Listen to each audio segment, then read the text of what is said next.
বিশাল বড় একটা ভীমরুলের বাসা আমরা আজকে ভাঙবো।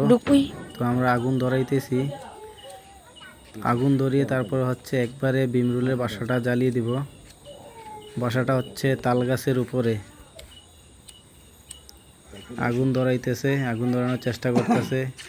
এটা হচ্ছে পুরো 1 লিটার কেরোসিন তেল দিয়ে তারপরে একটা লোড়া বানানো হয়েছে, এটার মধ্যে আগুন ধরাবো। আগুন ধরে গেছে, এখন হচ্ছে বাসাটা জ্বালাবো আমরা। বিশাল বড় বাসা, দেখতে থাকেন। উপরে হচ্ছে ভীমরুলের বাসা।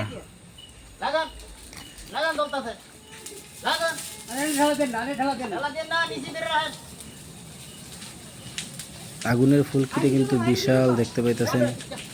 একবারে ভীমরুলের বাসার মধ্যে লাগাই দিছে আগুন। বাইরে খুব দুমদম করে আগুন জ্বলে গেছে। তাল গাছের পাতা একেবারে শুকনো থাকে, আগুন আরো বেশি পরিমাণ জ্বলতেছে।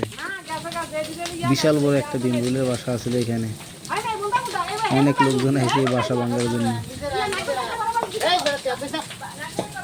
দেখেন কিভাবে আগুন লাগছে। আরে পুরা গাছই একবারে জ্বলে যাবে, ওই যে একেবারে পুরা গাছ জ্বলে যাবে। গাছের পাতা সব শুকনো থাকে, একেবারে আগুন দাম দাম করে জ্বলতেছে, সব জ্বলে যাবে একদম, পুরা গাছটাই শেষ। বিশাল বড় তাল গাছ একবারে সব জ্বলে যেতেছে। আর যেই বছর বড় ভীমরুলের বাসা, মানুষের কামড় দিলে একবারে শেষ। এই কারণে এসে এই বাসাটা ভাঙ্গে লাইতেছে। বিশাল বড় একটা বাসা, রাত্রে গেলে তাই বাসাটা দেখা যায় না। একবারে শেষ, ওই যে বাসা ভেঙে নিচে পড়ে গেছে, একবারে শেষ। তাল গাছটা পুরা বাদ, একেবারে শেষ তাল গাছ।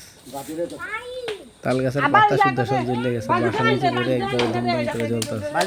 ওই দেখেন তাল গাছের পাতা সব জ্বলে গেছে, ডবল সব শেষ।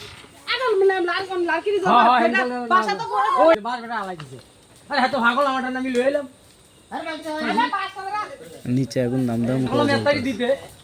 অনেক বড় বিশাল একটা বাসা।